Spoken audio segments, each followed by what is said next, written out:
It was a quiet, magical night. Stars sparkled across the dark sky like tiny lanterns.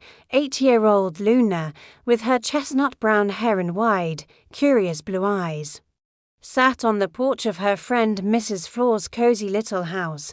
Mrs. Flor was a kind, wise woman with gentle brown eyes and silver hair that shimmered in the moonlight. As they sipped warm tea, Mrs.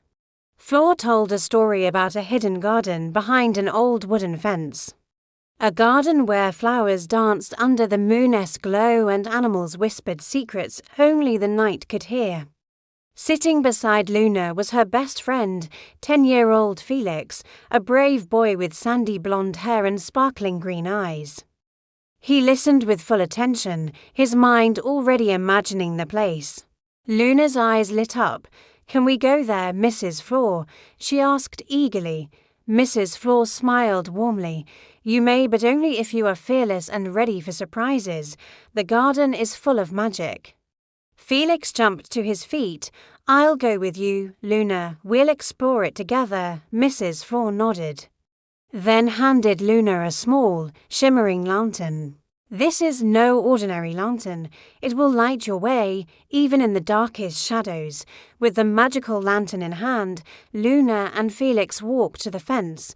There, they discovered a hidden gate that creaked open with a soft *WOOSH*. The garden before them was breathtaking. Tall trees reached for the sky, colorful flowers swayed gently, and a sweet fragrance filled the air. Following a winding path, they soon reached a clearing where a tiny fairy hovered in the air. Her delicate wings sparkled, and her golden hair glowed like the sun.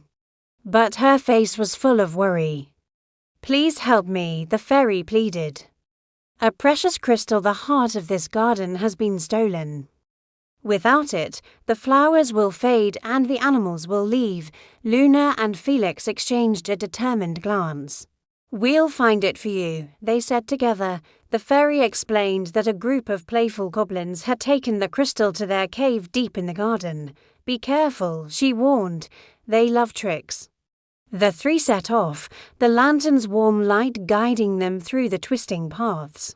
At last, they reached the dark cave. Inside, the goblins were tossing the crystal back and forth, giggling mischievously. Felix stepped forward, trying to reason with them.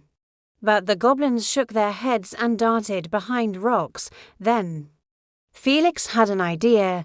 He began telling a silly, made-up story about a goblin who got lost in a maze.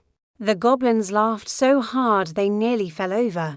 While they were distracted, Luna quietly tiptoed closer and snatched the crystal. She handed it to the fairy, who sighed with relief, realizing what had happened. The goblins apologized. "We only wanted to play," they admitted. "We promise never to steal." Again, back at the clearing, the fairy placed the crystal on a stone pedestal.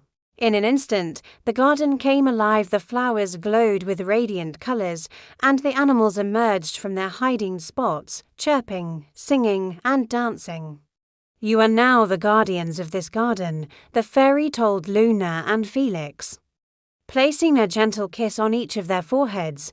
"Visit any time and protect it well." With happy hearts, the two friends returned to Mrs. Flor's house, where a delicious supper awaited. As they shared their adventure, Mrs. Flor smiled knowingly. "I always knew you both were special. The garden is safe in your hands." That night, Luna and Felix went to sleep dreaming of magical adventures yet to come, knowing the Enchanted Garden would always be waiting for them. And maybe, just maybe, it's waiting for you too. Sweet dreams.